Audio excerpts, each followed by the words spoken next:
जय श्री कृष्णा। मैं हूँ राधिका और हमारे YouTube चैनल किटकैट स्टोरीज पर आप सभी का हार्दिक स्वागत है। इससे पहले के अध्याय में आप में से बहुत से लोगों ने कमेंट करके पूछा था कि हाटकेश्वर तीर्थ और शंख तीर्थ कहाँ पर हैं, इसके बारे में बताइएगा।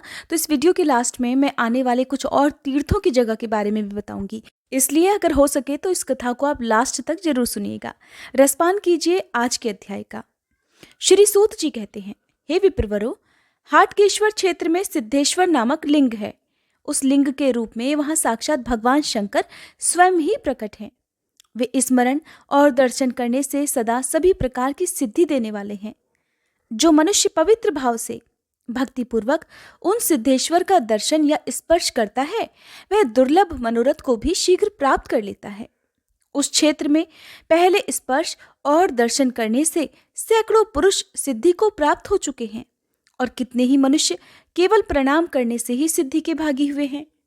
श्री सूत जी कहते हैं कि पूर्व काल में जब मैं पिता के घर में रहता था, मेरे सामने ही एक दिन वहां महातेजस्वी वत्स मुनि पधारे। उस समय उनका दर्शन करके मेरे पिताजी ने भक्ति भाव से उन्हें प्रणाम किया और अर्घ्य देकर विनय पूर्वक पूछा, हे विप्रवर, आपका स्वागत है। आप कहाँ से आए हैं? मेरे लिए यथोचित सेवा के निमित्त कोई आज्ञा हो तो दीजिए। वत्स जी कहने लगे, सूत, मैं तुम्हारे आश्रम पर चातुर्मास व्रत करना चाहता हूं। अगर तुम मेरी सेवा करो तो मैं यही चौमासा कर सकूं। लोमहर्षण जी ने कहा, हे ब्राह्मण, मैं निसंदेह आपकी आज्ञा का पालन करूंगा। फिर ऐसा कहकर मेरे पिताजी मुझसे बोले कि वत्स, तुम्हें प्रतिदिन इन महर्षि की सेवा करनी चाहिए। तब मैं विनीत भाव से उनकी सेवा टहल के सभी कार्य करने लग गया। वे रात में मुझे विचित्र विचित्र कथाएं सुनाया करते थे। एक समय कथा के अंत में मैंने पूछा कि भगवान, समुद्र सहित संपूर्ण धरातल को आपने थोड़ी ही अवस्था में कैसे देख लिया? जिन द्वीप, समुद्र और पर्वतों की चर्चा आपने की है, वहां तक तो मनुष्य मन के द्वारा भी कभी किसी प्रकार नहीं जा सकते। हे मुनीश्वर, ये किसी तपस्या का प्रभाव है या फिर मंत्र का पराक्रम है जिससे आपने संपूर्ण भूतल को देख लिया है? वत्स मुनि ने हंसकर कहा, ये तुमने ठीक समझा है। मेरे मंत्र का ही ऐसा पराक्रम है। मैं प्रतिदिन भगवान शिव के समीप षडक्षर मंत्र अर्थात ओम नमः शिवाय मंत्र का 8000 जप करता हूं। इससे तीनों काल मेरी युवावस्था सदा स्थिर रहती है। मुझे भूत और भविष्य का ज्ञान है और मेरा जीवन सदा सुखमय बना रहता है। मेरी आयु लाखों वर्षों की हो गई है, फिर भी अभी प्रथम अवस्था अर्थात किशोरावस्था की ही दिखाई देती है। एक समय मेरी पत्नी की मृत्यु हो जाने पर जब मैं उसके लिए शोक कर रहा था, तब मेरे सुहृदों ने मुझसे कहा कि अरे भैया, तुम शोक क्यों कर रहे हो? एक न एक दिन तो हम सभी की मृत्यु होने वाली है, इसके लिए रोना क्या है? तुमने अपनी पत्नी को पहले से नहीं देखा था, वह अदर्शन से ही तुम्हें प्राप्त हुई थी और अब पुनः अदर्शनावस्था को ही चली गई है। न वह तुम्हारी थी न तुम उसके, फिर व्यर्थ शोक क्यों करते हो? किसी का किसी के साथ एक स्थान पर सदा निवास नहीं होता। अपने शरीर के साथ भी मनुष्य सदा नहीं रह सकता। फिर इस शरीर से अलग जो दूसरे लोग हैं, उनके साथ भला सदा के लिए कैसे रहा जा सकता है? जो मरे हुए संबंधी, खोई हुई वस्तु और बीती हुई बातों के लिए शोक करता है, वह दुख से दुख उठाता है। इस प्रकार वे सभी सुहृद मुझे समझा बुझाकर घर ले आए। घर आने पर मैंने ये प्रतिज्ञा की कि जहां कहीं भी सर्प को देखूंगा वहीं उसे डंडे से मार डालूंगा, क्योंकि मेरी पत्नी को सांप ने ही काट खाया है। ऐसा निश्चय करके एक समय मैं घूमता हुआ चमत्कारपुर में पहुंच गया। वहां एक कुंड से निकलकर पड़े हुए विशाल जल सर्प को देखा। देखते ही उसे मारने के लिए मैंने अपना डंडा उठाया। तब वह सांप कहने लगा कि भाई, पहले मेरी बात सुन लो, फिर तुम्हें जो सही लगे वो कर लेना। ब्राह्मण, वे सर्प दूसरे ही होते हैं जो मनुष्यों को काटते हैं। हम तो पानी में रहने वाले सांप हैं। हमारा केवल रूप ही सांप का होता है, लेकिन हम में विष नहीं होता। लेकिन उस पानी वाले सांप के ऐसा कहने पर भी मैंने उस पर डंडे का प्रहार कर ही दिया और उस डंडे का स्पर्श होते ही वह एक तेजस्वी महापुरुष के रूप में बदल गया। इस आश्चर्य को देखकर मैंने उस महापुरुष से प्रणाम करके कहा कि प्रभु, मेरा अपराध क्षमा कीजिए, आप कौन हैं? तब वे प्रसन्न होकर मुझसे बोले कि मेरा वृतांत सुनो। मैं पहले राजा चमत्कार के बनवाए हुए उत्तम नगर में एक ब्राह्मण था। वहां भगवान सिद्धेश्वर जी का एक उत्तम शिवालय है। किसी समय वहां यात्रा का महोत्सव था। उस अवसर पर बहुत से ऋषि मुनि वहां पधारे हुए थे और देवाधिदेव महेश्वर को प्रणाम करके वे उनके सम्मुख बैठ गए। फिर आपस में कथा वार्ता करने लगे। वे सभी दया और धर्म से युक्त थे और उनमें से कितने ही महात्मा उस देवालय में भक्ति पूर्वक नृत्य करते थे। इस प्रकार जब वहां महान उत्सव हो रहा था, उसी समय मैं बहुत से समवयस्क युवकों के साथ उसी स्थान पर चला गया। मेरे दुष्ट साथियों ने उस उत्सव में विघ्न डालने के लिए मुझे बार बार प्रेरित किया। तब मैं एक भयंकर आकार वाले विशाल जल सर्प को लेकर आगे बढ़ा और उस महान जन समुदाय में उस सर्प को फेंक दिया। सर्प को देखकर मृत्यु के भय से व्याकुल होकर सब लोग वहां से भाग निकले। वहीं सुमन नाम वाले एक तपस्वी भी थे, जो अपने उत्तम शिष्यों के साथ वहां आकर समाधि में लीन थे। हृदय के भीतर कमल के आसन पर विराजमान उन्हीं वेदाधीश्वर महेश्वर का वे उस समय साक्षात्कार कर रहे थे, जो सर्वव्यापी, अविनाशी, सर्वज्ञ, अनित्य, अभेद्य और जरा मृत्यु से रहित बताए जाते हैं। उन तपस्वी के सभी अंगों में रोमांच हो रहा था। उनके नेत्रों से आनंद अश्रुओं की अजस्र धारा प्रवाहित होकर उन्हें भिगो रही थी। इस प्रकार समाधिस्थ होकर अविचल भाव से बैठे हुए उन महात्मा के शरीर को उस सर्प ने अपनी देह से लपेट लिया। उसी समय उनका एक शिष्य वहां आ गया, जो बड़ा तपस्वी था, जिसका नाम श्रीवर्धन था। उसने अपने गुरु के शरीर से लिपटे हुए सांप को और पास में ही मुझे खड़े हुए देखकर समझ लिया कि इसी ने ये दुष्टता की है। तब उसने क्रोधित होकर कहा कि अगर मैंने निर्विकल्प चित्त से महादेव जी का ध्यान किया है, तो उस सत्य से ये दुष्टात्मा ब्राह्मण ऐसे ही सांप वाली आकृति का हो जाए।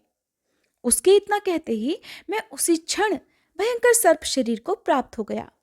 फिर समाधि से विरत होने पर मुनि ने अपने शरीर पर भयंकर आकार वाले सांप को देखा। फिर सांप की ही आकृति में स्थित मुझे महान दुख उठाते हुए देखा, तो पास खड़ी हुई सभी जनता को तटस्थ और भय से संतृष्ट पाया। तब उन्होंने ज्ञान दृष्टि से सब कुछ जान लिया और मेरे प्रति दया भाव से भरकर अपने शिष्य से कहा कि श्रीवर्धन, तुमने ये सब कर्म करके मेरा प्रिय नहीं किया, इस दीन ब्राह्मण को श्राप दे दिया। ये तपस्वियों का धर्म नहीं है, जो मान और अपमान में समान रहे, ढेला, पत्थर और सोने को एक सा समझे तथा शत्रु और मित्र के साथ एक सा स्नेहपूर्ण बर्ताव करे, वही तपस्वी सिद्धि को प्राप्त होता है। और तुमने अज्ञानवश इस ब्राह्मण को शाप दे दिया है। ये तुम्हारा बाल चापल्य ही तो है। मेरी आज्ञा से इसके प्रति पुनः तुम्हें अपना प्रमाद प्रकट करना चाहिए। ये सुनकर शिष्य श्रीवर्धन ने हाथ जोड़कर गुरु को प्रणाम करके कहा कि मैंने ज्ञान अथवा अज्ञान से, हे गुरुवर, जो बात कहती है वह निस्संदेह वैसी ही होगी। गुरु बोले, वत्स, मैं जानता हूं कि तुम्हारी वाणी कभी झूठी नहीं हो सकती। फिर भी मैं ये बार बार कहता हूं कि तपस्या और धर्म से हीन पुरुषों की जो चाल होती है, वही तपस्वी मुनियों की नहीं होती। उन यतियों के लिए तो एकमात्र क्षमा ही सिद्धि देने वाली बताई गई है। इसलिए तपस्वी जनों को सदा क्षमा का आदर्श सामने रखकर ही बर्ताव करना चाहिए। पापी के प्रति कभी खुद पापी नहीं बनना चाहिए। यही सनातन बुद्धि है। जो पापात्मा पाप करता है वह स्वयं ही नष्ट हो जाता है। जो पापी के प्रति स्वयं भी पाप पूर्ण बर्ताव करता है वह उत्तम ज्ञान से रहित है, क्योंकि वो तो जले हुए को ही जलाता है और मरे हुए को ही मारता है। जो अपना उपकार करने वाले पुरुषों के प्रति ही साधुतापूर्ण बर्ताव करता है, उसकी उस साधुता में क्या विशेषता है? जो अपनी बुराई करने वालों के प्रति भी साधु भाव रखता है, वही जनता द्वारा साधु कहा जाता है।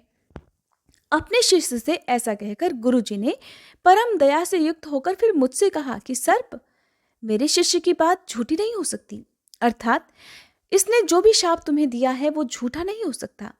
इसलिए अब तुम कुछ समय तक सर्प के शरीर में ही स्थित रहकर अपने उद्धार की प्रतीक्षा करो। तब मैंने पूछा, हे मुनिश्रेष्ठ, मेरा शाप कब दूर होगा? उन्होंने उत्तर दिया, जो शिवालय में एक क्षण भी संगीत आदि का आयोजन करता है, उसके धर्म की संख्या नहीं बताई जा सकती। इसी प्रकार जो उस महोत्सव में विघ्न डालता है, उसके पाप की भी कोई गणना नहीं कर सकता। इसलिए तुम भी पापी ब्राह्मण हो, इसलिए तुम्हारी मुक्ति इस समय तो नहीं होगी। फिर भी मेरी एक बात सुनो, जो श्रद्धा पूर्वक भगवान शिव के षडक्षर मंत्र अर्थात ओम नमः शिवाय मंत्र का जाप करता है, उसका ब्रह्म हत्या जनित पाप भी नष्ट हो जाता है। 10 बार षडक्षर मंत्र के एक जप से, एक दिन का, और 20 बार के जप से मनुष्य 1 वर्ष का पाप धो डालता है।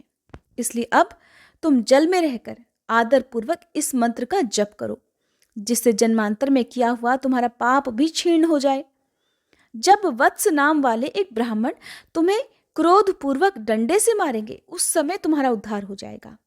ऐसा कहकर वे मुनि मौन हो गए, और फिर मैं इस जलाशय में रहकर षडक्षर मंत्र का जप करता रहा। हे ब्राह्मण, आज तुम्हारी कृपा से मुझे इस सर्प योनि से मुक्ति मिल गई, इसलिए शीघ्र बताओ मैं तुम्हारा कौन सा प्रिय कार्य करूं। तब मैंने उस दिव्य रूपधारी सर्प से कहा, भगवान, मुझे कुछ कल्याणकारी उपदेश दे दीजिए, जिससे मुझे अपनी प्रिय पत्नी के विनाश का दुख न हो तथा निर्धनता, रोग और शत्रु से पराजय का कष्ट भी न हो। मेरा ये प्रश्न सुनकर उस श्रेष्ठ पुरुष ने कहा, हे द्विजवर, भगवान शिव का षडक्षर मंत्र मनुष्यों का सभी पाप और अमंगल हर लेने वाला है। हे ब्राह्मण, तुम रात दिन उस मंत्र का यथाशक्ति जप करते रहो। उसके जप से सभी पापों से मुक्त होकर तुम निस्संदेह अभीष्ट वस्तु प्राप्त कर लोगे। मैंने भी सदैव बड़े बड़े पाप किए हैं, फिर भी उस मंत्र के महात्म्य से मुझे परम ऐश्वर्य युक्त लोक प्राप्त हुए हैं। हे विप्रवर, ये परम गोपनीय मंत्र मैंने तुम्हें बताया है। किसी नास्तिक को इसका उपदेश कभी नहीं करना चाहिए। सभी वेदों में अहिंसा को परम धर्म बताया गया है। विशेषतः ब्राह्मण के लिए तो हिंसा सर्वथा त्याज्य है। इसलिए तुम सर्प का वध त्याग दो। जो समस्त चराचर प्राणियों को अभय देता है, वह इस लोक और परलोक में सदा सभी प्रकार के सुखों से संपन्न हो जाता है। भगवान शंकर के समान कोई देवता नहीं है, गंगा जी के समान कोई दूसरी पवित्र नदी नहीं है, और हिंसा के समान बढ़कर कोई पाप नहीं है, और दया से बढ़कर कोई धर्म नहीं है। फिर वह अहिंसा रूप धर्म सुनकर मैंने परलोक के भय से दुखी होकर उस ब्राह्मण से पूछा कि भगवान, मैंने बड़े बूढ़ों के मुख से ये बात सुनी है कि राजा अगर वन में मृगों का वध करे तो उसे दोष नहीं लगता है, और चिकित्सा शास्त्र के विद्वान कहते हैं कि मांस खाने वाले लोग विशेष पुष्ट और दीर्घजीवी होते हैं। इसलिए इस विषय में मुझे परम हितकारक बात बताइए। आपके मुंह से जो कोई बात निकलेगी उसका मैं संदेह रहित पालन करूंगा। मेरी बात सुनकर वे पुनः इस प्रकार बोले, हे द्विश्रेष्ठ, ऐसी बात ना कहो। ये सब तो मांस लोभी दुष्ट पापात्माओं का कहना है। वही ऐसा मानते हैं कि मांसाहार करने से आयु लंबी होती है और हष्ट-पुष्ट होते हैं। अहो, संसार में वे निर्दयी पापात्मा और दुष्ट पुरुष अत्यंत शोचनीय हैं, जो सब दोषों की खान रूप मांसाहार का सेवन करते हैं। मांस ना तो आयु बढ़ाने का साधन है और न ही आरोग्य और बल का कारण है। उसे जो गुणकारक बताया जाता है वो सब झूठ है। इसका दृष्टांत भी मुझसे सुनो। मांस भोजी मनुष्य भी रोग से पीड़ित, दुर्बल और कम आयु वाले देखे जाते हैं, और जो मांस नहीं खाते वो भी पृथ्वी पर निरोगी, दीर्घायु और हष्ट-पुष्ट अंगों वाले होते हैं।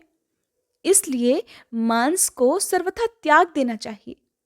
जो जीवन की इच्छा रखने वाले जीवों के मांस खाता है वो घोर नरक में जाता है, और वहां उन्हीं प्राणियों द्वारा जिसको उन्होंने मारा है वह स्वयं भक्षण किया जाता है। मांस की उत्पत्ति घास, लकड़ी या पत्थर से नहीं होती। किसी जीव की हिंसा करने पर ही मांस मिलता है, इसलिए उसका सर्वथा त्याग कर देना चाहिए। विद्वान पुरुषों को उचित है कि वे सब जीवों को अपने ही समान देखें और पूरी शक्ति लगाकर उनकी रक्षा करें, ना कि उन्हें मारें। जो जीवों को मारता है या जो मारने की अनुमति देता है और उसे काट काट कर अलग करता है, फिर जो खरीदता है, जो बेचता है और जो उसे पकाकर तैयार करता है, या जो उसे परोसता है और जो खाने वाला है, ये 8 प्रकार के व्यक्ति घातक अर्थात हिंसक माने गए हैं। खरीदने वाला व्यक्ति धन से मारता है, खाने वाला खाने के द्वारा हत्या करता है और घातक वध और बंधन के द्वारा मारता है। इस प्रकार जीवों का 3 तरह से वध होता है। जो मन, वाणी और कर्म द्वारा किसी भी जीव की हिंसा नहीं करता, वह जरा मृत्यु से रहित परम धाम को प्राप्त होता है। शाक, मूल और फल का भोजन करने वाला ब्रह्मचर्य परायण पुरुष भी अगर हिंसा कर्म में लीन है तो उसे अपने नियम और व्रत का कोई फल नहीं मिलता। एक मनुष्य 100 से भी अधिक वर्षों तक बड़ी भारी तपस्या कर लेता है और दूसरा दया से प्रेरित होकर केवल अहिंसा व्रत का पालन करता है, तो इन दोनों में जो दयालु पुरुष है वही श्रेष्ठ है। जो मनुष्य दया धर्म से युक्त है, वह जिस जिस वस्तु की कामना करता है, दुर्लभ होने पर भी उसे वह अवश्य ही प्राप्त हो जाती है। ऐसा कहकर वे महात्मा पुरुष मेरे देखते ही देखते उत्तम विमान पर आरूढ़ होकर स्वर्गलोक को चले गए। महामते, षडक्षर मंत्र के महात्म्य से गंधर्व लोग उनका यशोगान और किन्नर स्तुति करते थे। उन महात्मा के चले जाने पर फिर मैंने भक्ति पूर्वक शिव मंत्र की दीक्षा ग्रहण की और तीनों संध्याओं में अर्थात सुबह, दोपहर और शाम को श्रद्धा युक्त होकर भगवान सिद्धेश्वर के समीप बैठकर मैं प्रतिदिन 10,000 मंत्र का जप करने लगा। इसी से मेरी युवावस्था स्थिर हो गई है और मुझे लोकांतरों का ज्ञान और आकाश गमन की शक्ति भी प्राप्त हो गई है।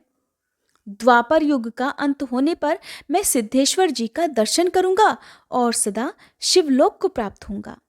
ये मैंने सत्य बात बतलाई है। हे सूतनंदन, मैंने यह मोक्षदायक षडक्षर मंत्र का महात्म्य तुम्हें सुनाया है। जो मनुष्य उत्तम श्रद्धा से युक्त होकर इसका सदा श्रवण करेगा, वह जन्म से लेकर मृत्यु तक के समस्त पापों से मुक्त हो जाएगा। महाभाग, तुम भी इस मंत्र का सदा जप किया करो। श्री सूत जी कहते हैं, महर्षियों, इस प्रकार पहले सद्गुरु के मुख से सुना हुआ यह षडाक्षर महात्म्य मैंने तुम्हारे सामने कहा है। हरे कृष्णा। इसके आगे का वृतांत आप अगले अध्याय में सुनेंगे। अब सबसे पहले जानिए कि हाटकेश्वर तीर्थ कहाँ पर है। तो हाटकेश्वर तीर्थ गुजरात के वडनगर में अर्थात चमत्कारपुर में है। सिद्धेश्वर लिंग अरुणाचल प्रदेश में है और विष्णुपदी गंगा बिहार के गया में है। उम्मीद है ये जानकारी आपको पसंद आई होगी। अगर वीडियो अच्छी लगती हो तो प्लीज़ वीडियो को आप लाइक जरूर कर दिया करें।